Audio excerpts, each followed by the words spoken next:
안녕하세요. 드론 탐험가입니다. 오늘은 지난번에 탐험한 폐교의 기숙사와 공학관입니다. 기숙사 건물은 입구가 봉쇄되어 있어 드론이 추락하면 회수가 불가능한데 최대한 조심스럽게 돌아보려 합니다. 그럼 비행 준비가 끝나는 대로 출발하겠습니다. 학교가 재정적으로는 어려웠지만 기숙사는 그래도 충분했다고 합니다. 서울의 대학교들은 기숙사를 늘리고 싶어도 주변 주민들이 반대하는데 여긴 건물도 개성 있는 구조라서 기억에 남습니다.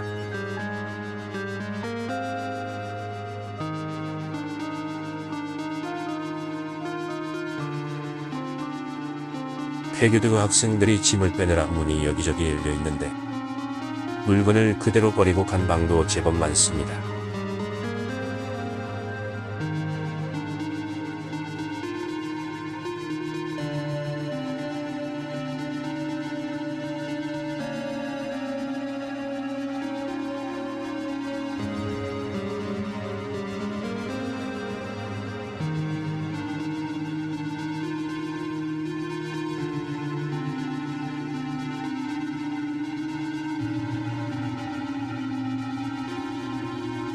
이제 보니 3인실이었네요. 2명이 써도 답답했을 텐데.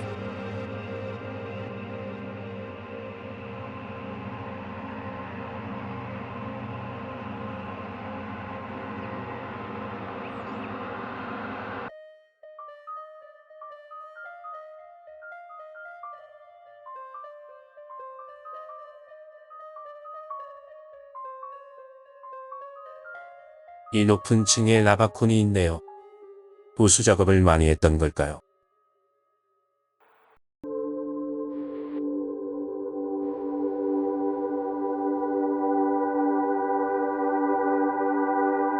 여긴 물건이 굉장히 많은 방입니다.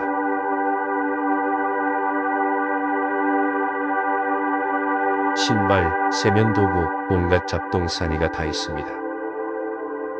폐교대는 학교의 기억을 버리고 싶었던 걸까요? 폐업한 장소를 가면 이렇게 개인 물건이나 서류가 그대로 남아있는 경우가 많습니다. 월급이 밀린 직원들이 제대로 수습하기도 어렵겠죠.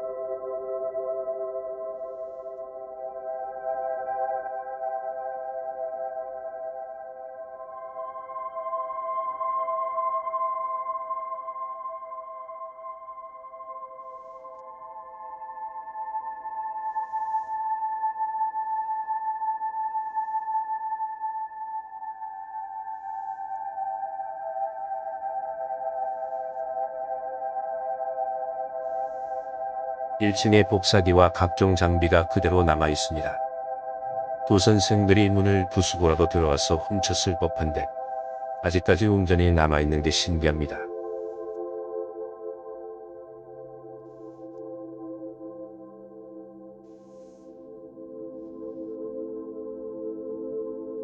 이제 공학관으로 넘어갑니다.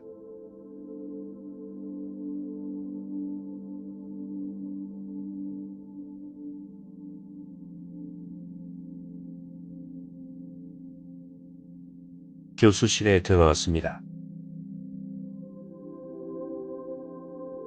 책이 워낙 무거우니 저걸 다 치우는 것도 보통 일이 아닙니다.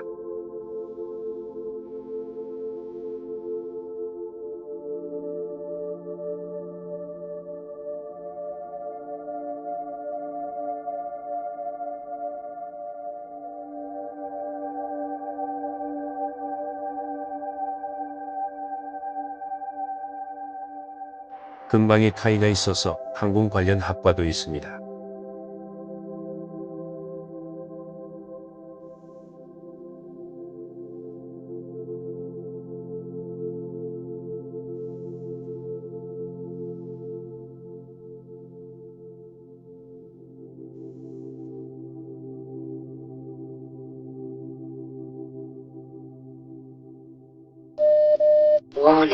문에 살짝 불이 켰네요.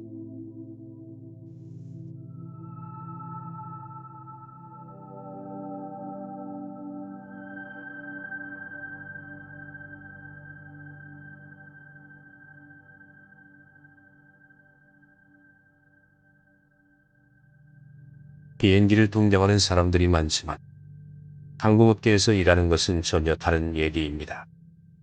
항공업에서 일반적으로 제일 대우가 좋은 게 조종사인데 최소 수천만 원의 거금을 들여야 자격증을 취득할 수 있지만 신규 채용은 매우 적기 때문에 코로나 전부터 비행난인이 계속 쌓이고 있죠.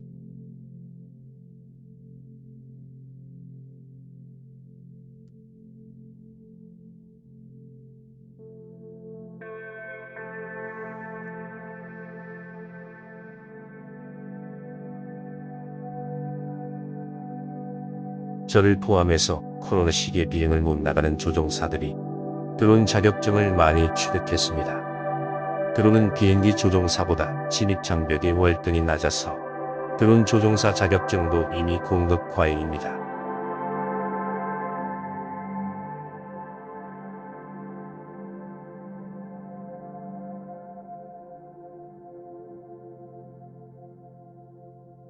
항공기 관련 학과를 돌아보면서 여러 가지 생각이 들었네요. 폐교 당시의 직원 및 학생분들이 무사히 다른 곳으로 가셨기를 기원합니다.